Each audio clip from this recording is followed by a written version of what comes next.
हाय कुछ करिए। हेलो दोस्तों, जय हिंद। पथिक चैनल में आपका बहुत बहुत स्वागत है।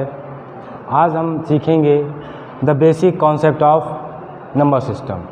पिछले वीडियो में हमने आपको पढ़ाया था कि प्राइम नंबर क्या होता है। प्राइम नंबर यानी अभाज्य संख्याएं।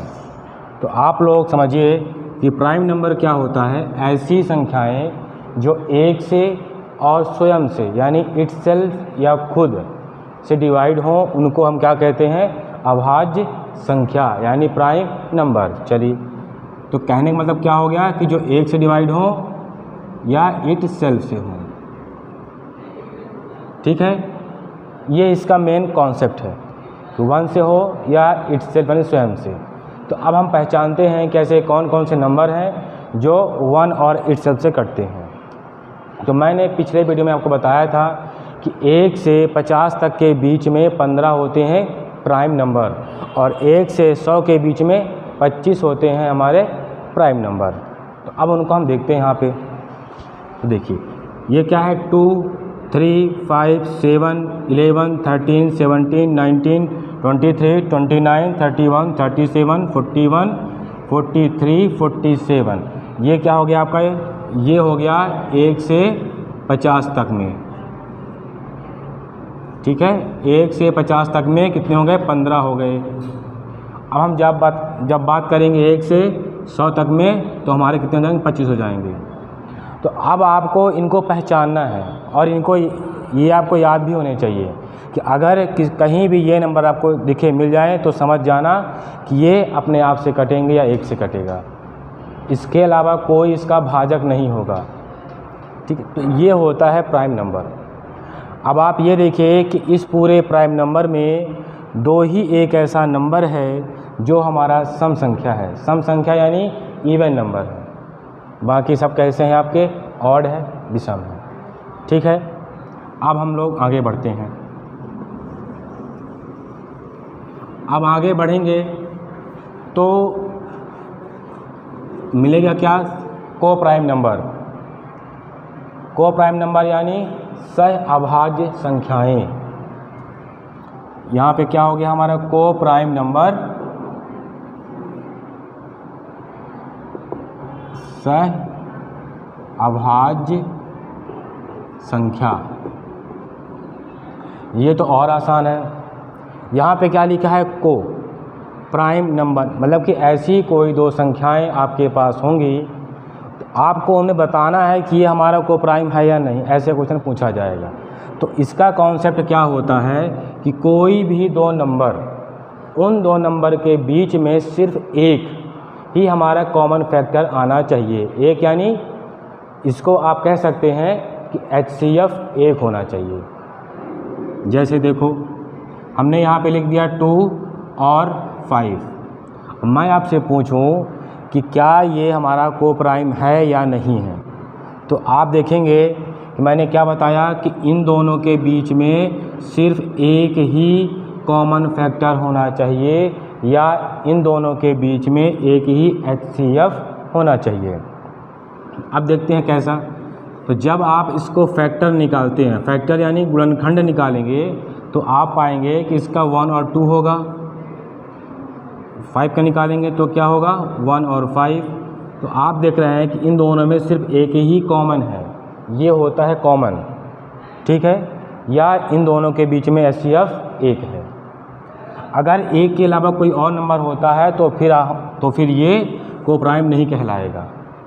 समझ में आ गया? चलिए, तो ये हमारा क्या है? को प्राइम नंबर है। अब कुछ और देखते हैं, एग्जांपल से समझते हैं इसको। हाँ, तो अब बताइए कि 3 और 9 को प्राइम नंबर है या नहीं है? बताइए। तो पहले आप देखेंगे कि ये 3 है, ये 1 और 3 से डिवाइड है, और ये 9 किससे है? 1 से, 3 से और 3 से है। तो आप देख रहे हैं इनमें कि एक तो हमारा कॉमन हो रहा पहले से ही, उसके अलावा 3 भी हमारा हो रहा है। तो जबकि मैंने क्या बताया था कि सिर्फ एक ही कॉमन फैक्टर निकलना चाहिए, लेकिन यहाँ पे 2 निकल रहा है। जब 2 है तो ये हमारा को प्राइम नंबर नहीं होगा। समझ में आ गया? तो इसको हम एक तरह से और समझते हैं, जैसे हमने यहाँ पे लिख दिया 3 और 9, तो आप देखिए कि ये जो 3 है 3 से भी कटता है और 3 9 से भी कटता है, तो इसलिए ये हमारा नहीं होगा, सिर्फ एक ही यहाँ पे होना चाहिए। अब कुछ क्वेश्चन कराते हैं एग्जांपल से, आपको बताना है कमेंट में कि कौन सा कोप्राइम है और कौन सा नहीं है।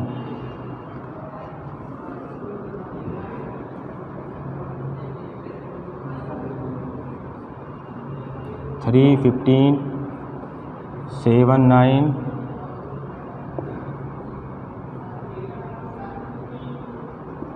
8 9 12 18। चलिए आप लोग बताइए कमेंट करके इनमें से कौन सा कोप्राइम नंबर है या नहीं है।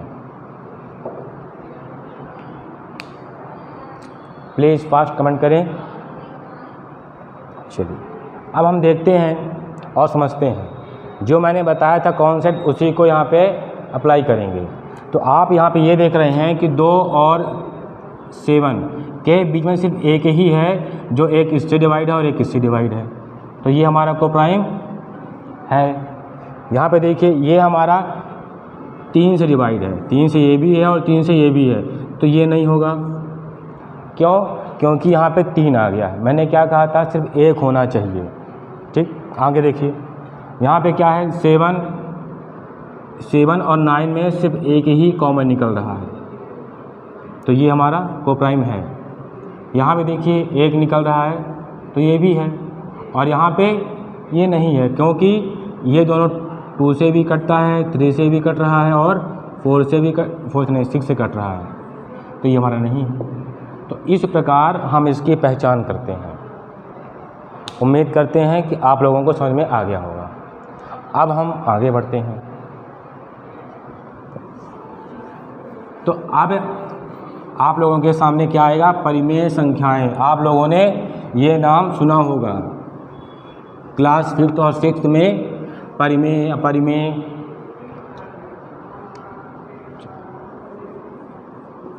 परिमेय संख्याएं, आप लोग बताइए परिमेय संख्याएं क्या होती। परिमेय संख्याएं को क्या कहते हैं इंग्लिश में, रैशनल नंबर। क्या कहते हैं, रैशनल नंबर। अब देखिए कि परिमेय संख्याएं यानी रैशनल नंबर क्या होता है। आप लोगों ने इसकी डिफिनीशन पढ़ी भी होगी। तो आप लोगों ने ये पढ़ा होगा कि जिसको हम P/Q के फॉर्म में लिख सकते हैं उसे हम क्या कहते हैं, परिमेय संख्या कहते हैं।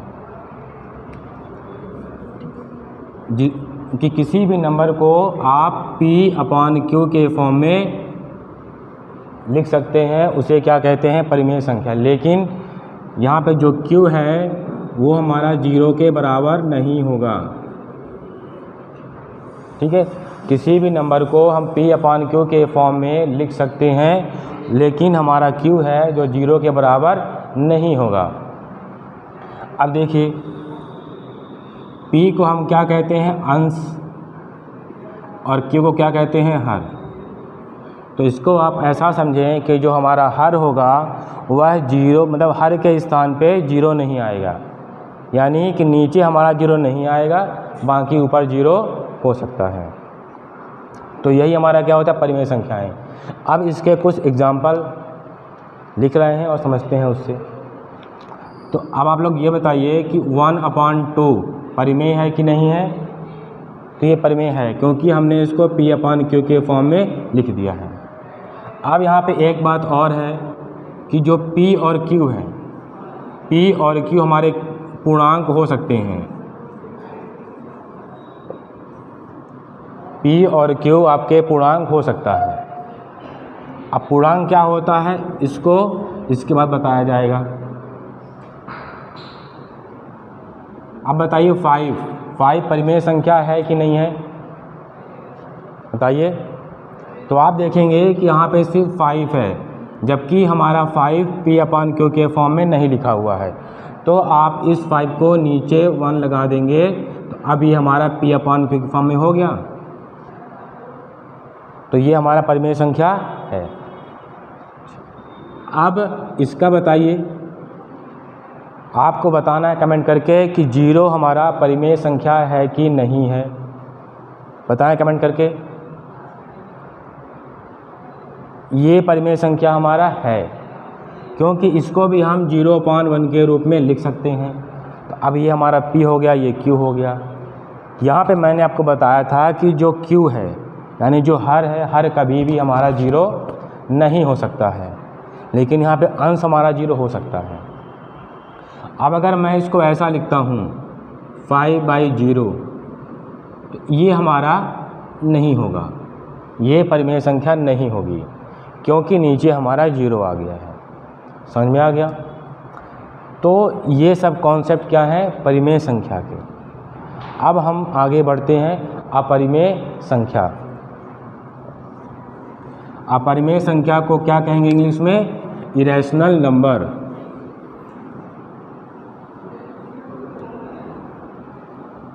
यहाँ पे क्या आ जाएगा? अपरिमेय संख्या यानी इरेशनल नंबर। अब बताइए, अब अपरिमेय संख्या क्या होती है? जिसको हम P/Q के फॉर्म में नहीं लिख सकते हैं। क्या? P/Q के फॉर्म में नहीं लिख सकते हैं, उसे हम क्या कहते हैं? अपरिमेय संख्या। जिसको हम P/Q के फॉर्म में नहीं लिख सकते हैं, उसे हम क्या कहेंगे? हम अपरिमेय संख्या। ये इसका सिंपल सा डिफिनीशन हो गया, लेकिन इतने में काम नहीं चलने वाला। अब थोड़ा इसको और विस्तार से समझते हैं। अपरिमेय संख्याएं वे होती हैं जिसका रिमाइंडर 0 ना आए। अगर मैं उसको डिवाइड करूं तो वो डिवाइड होता जाए, मतलब कि रिमाइंडर 0 ना आए। कहने का आशय, जैसे हमने यहाँ पे लिख दिया कि 2.1, एक सेकंड, ऐसे नहीं, हमने यहाँ पे लिख दिया 5, तो आप कहोगे कि सर ये 5 हमारा परिमेय संख्या है। अपरिमेय नहीं है, क्योंकि 5 हमारा 5 है और इसको आप 5/1 लिख सकते हो। लेकिन अगर मैं यहाँ पे कह दूँ कि 2.5, बताइए कमेंट करके कि ये परिमेय है कि अपरिमेय? बताइए कमेंट करके कि 2.5 परिमेय है कि अपरिमेय? कुछ लोग बोल रहे हैं कि ये अपरिमेय है, जबकि गलत है। ये क्या है? हमारा परिमेय है। अब देखो कैसे ये हमारा परिमेय है, तो इसको हम क्या करेंगे? P/Q के फॉर्म में बनाएंगे। तो देखिए यहाँ पे पॉइंट लगा है, तो जब ये पॉइंट हटेगा तो नीचे इसके 1 आ जाएगा और इसके बगल वाले में एक अंक है तो एक 0। तो ये क्या आपका बन गया? 25/10। अब बताइए ये हमारा P/Q के फॉर्म में हो गया कि नहीं हो गया? तो ये हमारा क्या हो गया? परिमेय। इसको हम और छोटा कर सकते हैं, दोनों को 5 से काटते हैं, 5 2 जा और 5 5 जा, तो क्या आ गया? 5/2। ये हमारा क्या हो गया? परिमेय हो गया। तो अभी भी आप लोगों का कॉन्सेप्ट क्लियर नहीं हुआ होगा कि क्या होता है अपरिमेय संख्याएं। अब समझते हैं इसको। देखिए, जब आपने इसको डिवाइड किया तो क्या आंसर आ गया? 2.5। तो अब इससे आप ये समझिए कि पॉइंट के बाद ये 5 गया है, तो इसका मतलब ये हो गया कि यहाँ पे हमारा रिमाइंडर क्या आ गया? 0 आ गया है। इसलिए ये हमारा क्या हो गया है? परिमेय संख्या। अब अगर हमने इसको ऐसा लिख दिया कि 2.5 3 2 1 ऐसे बढ़ रहा है आगे, तो ये यहाँ पे ये कह रहा है कि इसका रिमाइंडर अभी भी 0 नहीं आया है और ये आगे ऐसे बढ़ता जाएगा। तो इसको हम क्या कह देंगे? अपरिमेय संख्या, क्योंकि इसका रिमाइंडर 0 नहीं आ रहा है। समझ में आ गया? तो ये नंबर हमारा क्या हो गया? अपरिमेय संख्या। अब देखो, इसको हम इस फॉर्म में भी लिख सकते हैं।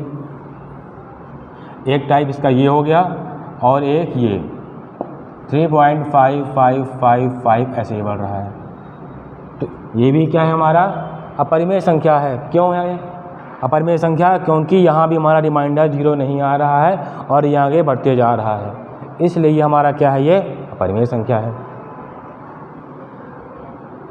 अब मैं अगर ऐसा लिख दूँ 1 4 3 3 3 3, ये भी क्या है हमारा अपरिमेय है, क्योंकि यहाँ भी हमारा रिमाइंडर 0 नहीं आ रहा है।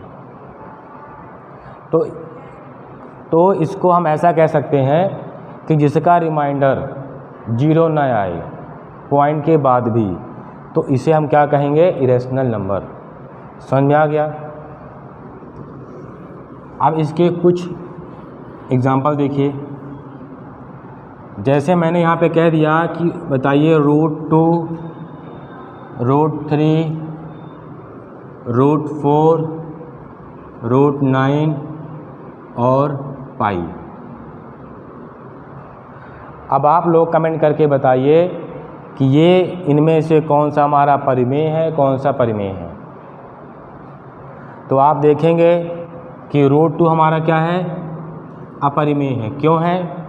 क्योंकि जब √2 का वैल्यू कितना होता है 1 4 1 और भी आगे होता है, लेकिन इतना अप्रॉक्सीमेट यानी लगभग इतना लिया जाता है, लेकिन इसका भी क्या है, एंड नहीं है, आगे ये बढ़ता ही जाएगा, इसलिए ये हमारा क्या है, अपरिमेय है। और √3 भी क्या है, ये भी अपरिमेय है। √4 क्या है, ये हमारा परिमेय है, यानी रैशनल नंबर है। क्यों?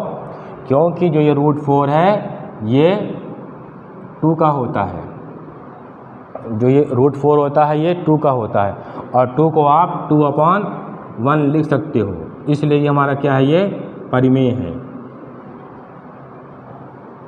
और ये क्या है, ये भी क्या होता है, 3 का होता है रूट, तो इसको भी आप क्या कर दोगे 3/1, तो ये भी क्या है हमारा परिमेय। तो ये अपरिमेय, ये अपरिमेय, ये नहीं है, ये नहीं, और ये क्या है आपका, ये भी परिमेय है, सॉरी ये अपरिमेय है। ये क्या है, इसका भी 3.14, इसके भी आगे होता है, लेकिन इतना ही मैथ में यूज़ किया जाता है, अप्रॉक्सीमेट, लगभग। तो ये और पाई, ये क्या है हमारे, अपरिमेय है। समझ में आ गया। इतना सा ही कॉन्सेप्ट है परिमेय और अपरिमेय का। अब कुछ इसके नोट देखिए जो इम्पोर्टेंट है।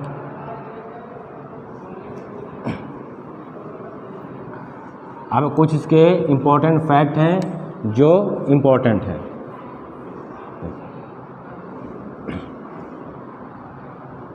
पहला देखो, अब आप ये बताइए, क्या हम परिमेय संख्या और अपरिमेय संख्या, कौन कौन सी, परिमेय रैशनल और इरेशनल को अगर हम ऐड करते हैं तो क्या आएगा, बताइए। और अगर रैशनल और इरेशनल को माइनस करते हैं, इंटू करते हैं, डिवाइड, तो क्या आएगा। ठीक है। तो अब यहाँ पर देखिए, जैसे हमने कर दिया 2 + √3, अब आप देखेंगे कि ये 2 क्या है हमारा, परिमेय है क्या, परिमेय, तो आप कहेंगे कि ये परिमेय है। और ये क्या है, परिमेय, तो इन दोनों का प्लस तो नहीं होगा, इन दोनों का प्लस तो नहीं होगा। और अगर इन दोनों का प्लस भी होता है तो फाइनल हमारा क्या आएगा, जो इसका रिजल्ट होगा, तो फाइनल क्या आएगा, फाइनल हमारा अपरिमेय ही आएगा, फाइनल अपरिमेय ही आएगा। जब आप इसको करोगे सॉल्व, तो 2 + 1.7 इसकी वैल्यू होती है, 1.732 होती है। तो जब आप इसको ऐड करेंगे, इसके आगे और भी है, लेकिन इतना ही मैथ में अप्रॉक्सीमेट वैल्यू ही यूज़ की जाती है। तो जब आप इसको और इसको ऐड करोगे तो ये 2 और ये 1 3 हो जाएगा, ये फिर भी ये आगे आपका इतना रहेगा, तो फाइनल क्या आपका आ गया, फाइनल आपका अपरिमेय ही ना आया। तो ये है कॉन्सेप्ट इसका। अब आगे देखिए, अब अगर आप इसका क्या करते हैं, माइनस करिए, तो भी हमारा यही आएगा। अगर आप इसका करते हैं इंटू, अगर आप प्लस माइनस इंटू करते हैं तो हमारा अपरिमेय ही आएगा। तो ये इसका कॉन्सेप्ट है कि जब परिमेय और अपरिमेय को आप जोड़ोगे या घटाओगे या इंटू करोगे तो अपरिमेय ही फाइनल आएगा। ठीक, अब आगे बढ़ते हैं।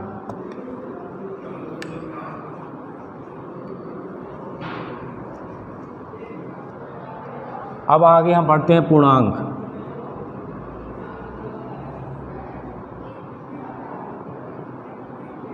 आगे पढ़ते हैं पूर्णांक। पूर्णांक को क्या कहते हैं? इंटीजर्स।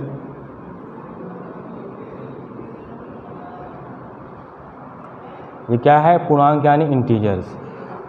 अब आपने इसको क्लास 3 में ज़रूर पढ़ा होगा। कैसे? देखिए, ये एक नंबर लाइन हो गई, ये क्या हो गया? Number line. ये बीच में 0, ये 1, ये 2, ये 3, ये 4, ऐसे आगे बढ़ता जाएगा इनफाइनाइट तक। इधर -1, -2, -3 और आगे -4, ये भी ऐसे बढ़ता जाएगा। तो अब यहाँ पर आप लोग ये देखिए कि ये क्या है? हमारा 0 है। अब 0 के राइट साइड क्या है? सभी पॉजिटिव है।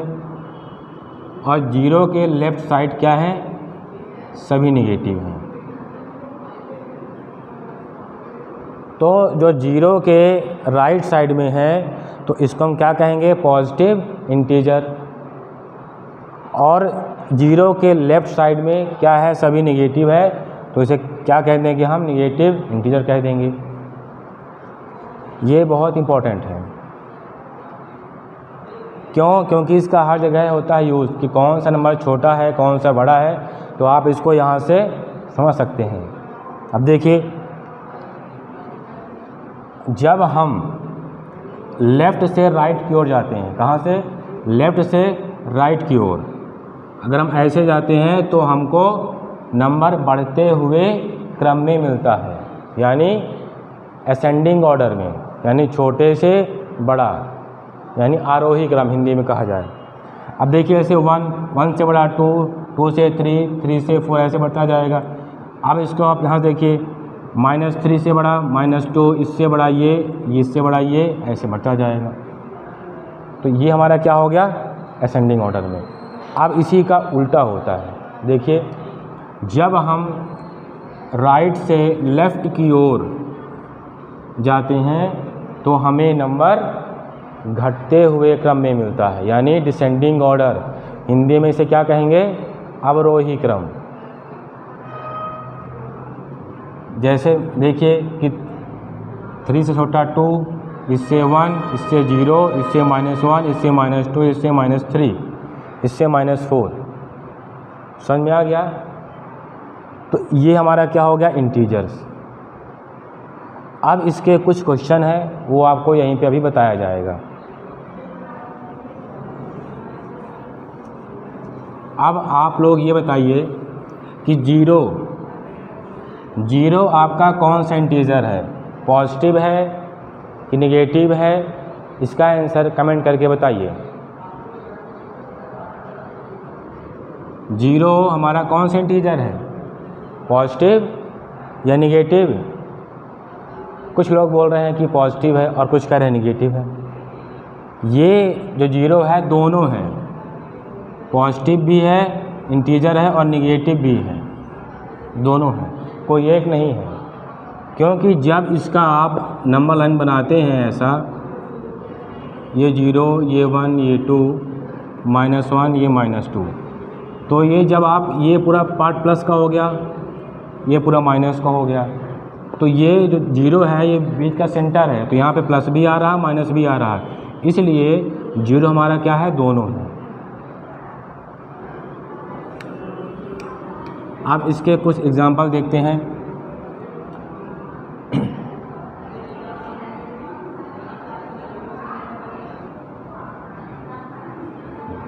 अब आप बताइए कि -2 बड़ा है कि 5 बड़ा है? -2 बड़ा है कि 5? तो आप देखेंगे कि यहाँ पे साइन क्या लगा हुआ है? माइनस, और यहाँ पे क्या है? प्लस। तो जो प्लस में होगा वो नंबर हमेशा बड़ा होता है माइनस के से तुलना करने पर। ठीक है, तो इसको ध्यान में रखिएगा, जो प्लस में होगा प्लस हमेशा बड़ा होगा माइनस के से तुलना करने पर। अगर मैं यहाँ पे ऐसा लिख दूँ कि -2 और -5, अब बताइए, अब तो यहाँ पे प्लस है नहीं, यहाँ पे क्या है माइनस और यहाँ पे क्या है माइनस। अब बताइए कि इन दोनों में से कौन सा नंबर बड़ा है, बताइए कमेंट करके आंसर इसका। कुछ लोगों का आंसर ये आ रहा है, किसका आंसर ये आ रहा है। अब इसको समझने के लिए जो मैंने बताया था नंबर लाइन देखिए, ये 0 1 2 3 -1 -2 -3 -4 -5। अब देख -2 ये है और -5 ये है। अब मैंने आपको बताया था कि जब हम लेफ़्ट से राइट की ओर जाते हैं तो नंबर हमको बढ़ते हुए क्रम में मिलते हैं। तो इससे बड़ा ये, इससे बड़ा ये, इससे बड़ा ये हुआ। तो आप कह सकते हैं यहाँ पर कि -2 हमारा क्या है बड़ा है और -5 क्या है छोटा है। तो इसको सिंपल भाषा में हम ये कह सकते हैं कि माइनस में जो नंबर जितना बड़ा होता है वो उतना ही छोटा होता है, और माइनस में जो नंबर जितना छोटा होगा वो उतना बड़ा होगा। तो अब आप यहाँ पे देख पा रहे हैं कि दोनों माइनस में हैं। तो अब हम चेक करेंगे कि नंबर कौन सा बड़ा है, नंबर 2 बड़ा है कि 5 बड़ा है, तो छोटा हमारा ये हो जाएगा, बड़ा ये हो जाएगा। इतना ध्यान रखिएगा। अब आगे हम देखते हैं, अब बताइएगा कि 2.5 या -3। अब बताइए दोनों में से कौन सा बड़ा है। तो आप कहेंगे सर ये हमारा प्लस है और ये माइनस है, तो प्लस हमेशा मेरा बड़ा होता है, तो ये नंबर हमारा क्या है बड़ा है और ये छोटा है। समझा गया ना कॉन्सेप्ट। तो ये हमारा क्या होता है रैशनल नंबर। अब हम जब आगे बढ़ते हैं तो अब आप देखेंगे कि जब आप किसी क्वेश्चन को सॉल्व करते हैं, जब आप उसको सॉल्व करेंगे, जब उसका आप करेंगे कैलकुलेशन करेंगे, तो प्लस माइनस गुणा भाग ये सब आपको मिलेगा कि कहाँ पे हम प्लस लगाएं, कहाँ पे माइनस लगाएं। ये जो ये साइन होते हैं ये बहुत इंपॉर्टेंट, एक साइन का गलत होने से आपका आंसर नहीं आने वाला है। तो अब हम आगे देखते हैं कि कैसे साइन को हम यूज़ करते हैं।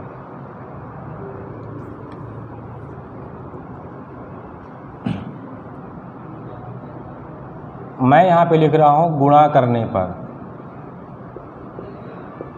गुणा करने पर जो ये बता रहे हैं चीज़, ये बहुत ही इम्पोर्टेंट है और ये इतना आसान है कि आप एक बार अगर सीख लेंगे तो जीवन भर आपको चीज़ याद रहेगा। देखिए जो ये नियम बता रहे हैं सिर्फ इंटू करने का है, plus minus minus plus plus plus minus minus. जब हम इंटू करने की बात कर रहे हैं, जब हम साइन का इंटू करते हैं तो आप देख रहे हैं यहाँ पे प्लस है, यहाँ पे माइनस है, तो यहाँ पे क्या आएगा माइनस। यहाँ पे क्या है माइनस, यहाँ पे प्लस है तो क्या आएगा माइनस। प्लस प्लस करने पे क्या आ जाएगा प्लस, माइनस माइनस करने पे क्या आ जाएगा प्लस। तो अब आप यहाँ से समझ रहे हैं कि अगर साइन कैसे हैं, अगर साइन हमारे अपोजिट है, हम सिर्फ साइन की बात कर रहे हैं, अगर साइन हमारे कैसे हैं अपोजिट हैं तो इंटू करने पे हमारा माइनस ही आएगा। ये होता है समझना। अब आप यहाँ पे देखिए अगर साइन कैसे हैं सेम हैं, अगर इंटू करने पर आप देखते हैं कि साइन सेम है तो इंटू करने के बाद प्लस में आएगा। समझ में आ गया। अब कुछ इसके हम एग्जांपल देखते हैं तो और अच्छे से समझ में आ जाएगा। चलिए देखिए हमने यहाँ पे लिख दिया है -2 इंटू -5। सबसे पहले आप साइन को देखेंगे, नंबर को भी आपको नहीं देखना है। तो आप देखते हैं कि यहाँ भी माइनस है, यहाँ भी माइनस है, और मैंने क्या बताया है कि दोनों साइन अगर सेम है तो इंटू करने के बाद क्या आ जाएगा, प्लस में आ जाएगा। तो साइन क्या आपका आ जाएगा, प्लस में आ जाएगा। अब हम नंबर का इंटू करेंगे, तो 5 और 2 इंटू 5 क्या हो जाएगा, 10। समझा गया? तो आप चाहे आप +2 ऐसा लिखें या ऐसा लिख दें +10, दोनों सही है। तो ये होता है कॉन्सेप्ट। नेक्स्ट देखिए, अगर हमने ऐसा लिख दिया है 2 इंटू -5, अब बताइए, तो आप देख रहे हैं कि यहाँ पे प्लस है, यहाँ पे माइनस है, दोनों साइन हमारे कैसे अपोजिट हैं, तो साइन हमारा माइनस में आएगा। अब इंटू करते हैं नंबर का, तो 5 2 जा 10 हो गया। तो ये कॉन्सेप्ट अब आपको कभी नहीं भूलेगा, ये सिर्फ इंटू के लिए होता है। अब हम सीखते हैं आगे जोड़ने और घटाने पर। जोड़ने और घटाने पर जो ये बहुत इम्पोर्टेंट है, जहाँ पे बहुत से लोग गलती कर जाते हैं।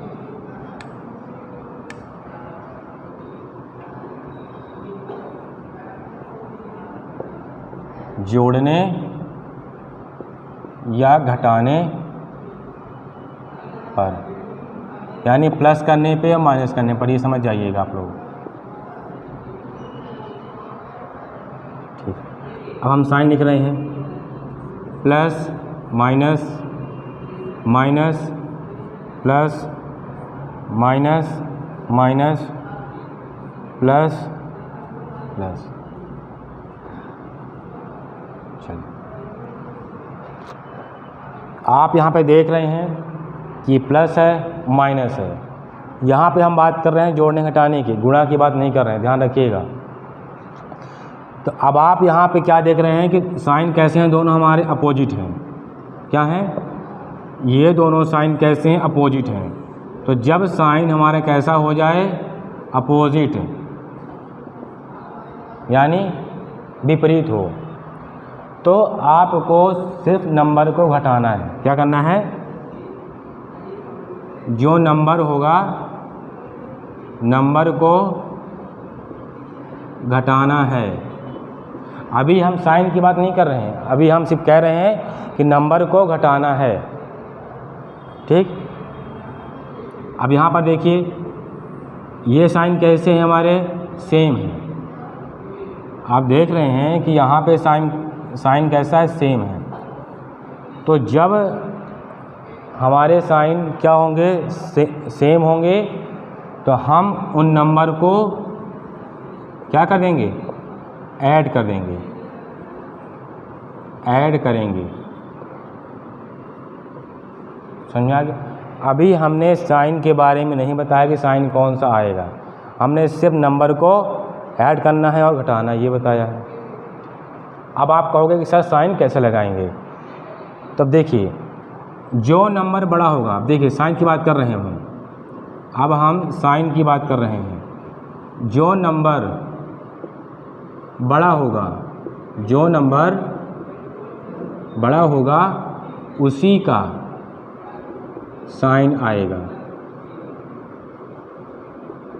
ये बहुत ठीक है, जो नंबर बड़ा होगा उसी का साइन आएगा। अब इसके हम देखते हैं 1-2 एग्जाम्पल। चलिए, अब आप बताइए -5 और -3। अब आप देख रहे हैं कि यहाँ माइनस है और यहाँ माइनस है, तो हमारे साइन कैसे हैं, हमारे साइन सेम हैं। तो जब सेम है तो हमको पहले नंबर को ऐड कर देना है। क्या कर देना, नंबर को ऐड, तो क्या आ जाएगा, 8 आ गया। अब बारी आती है साइन लगाने की। तो अब मैंने यहाँ पे क्या लिखा है कि जो नंबर बड़ा होगा उसी का साइन आएगा। तो अब आप देख नंबर कौन सा बड़ा है, 3 बड़ा है कि 3 बड़ा है कि 5 बड़ा है, तो साइन क्या है, 5 का माइनस है। तो यहाँ पे क्या आ जाएगा, हमारा माइनस आ जाएगा। समझ में आ रहा है कि हम क्या कहना चाह रहे हैं? अब आगे देखें। जैसे मान लीजिए हमने यहाँ पे लिख दिया है ये, अब बताइए, अब आप यहाँ पे देख रहे हैं कि साइन हमारे कैसे हैं, अपोजिट हैं, विपरीत हैं, तो नंबर को हम पहले आपस में घटा लेंगे, तो यहाँ पे क्या आ जाएगा, 4 आ जाएगा। अब साइन कौन सा आएगा, तो मैंने क्या बताया कि जो नंबर बड़ा होगा वही साइन आएगा। तो अब बताइए नंबर कौन सा बड़ा है, 2 बड़ा है कि 6 बड़ा है, तो साइन कौन सा आएगा, प्लस का, कि प्लस है लिखा हुआ है। तो ये होता है कॉन्सेप्ट, समझ में आ गया है।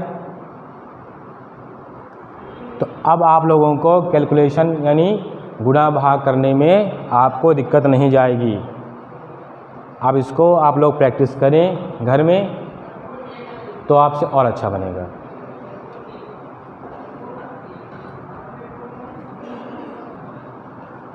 ठीक है, तो आपको क्या करना है, घर में जाके इसकी प्रैक्टिस करना है। अगर वीडियो अच्छा लगा हो तो इसे आप लाइक करें, सब्सक्राइब करें और शेयर करें। जय हिंद।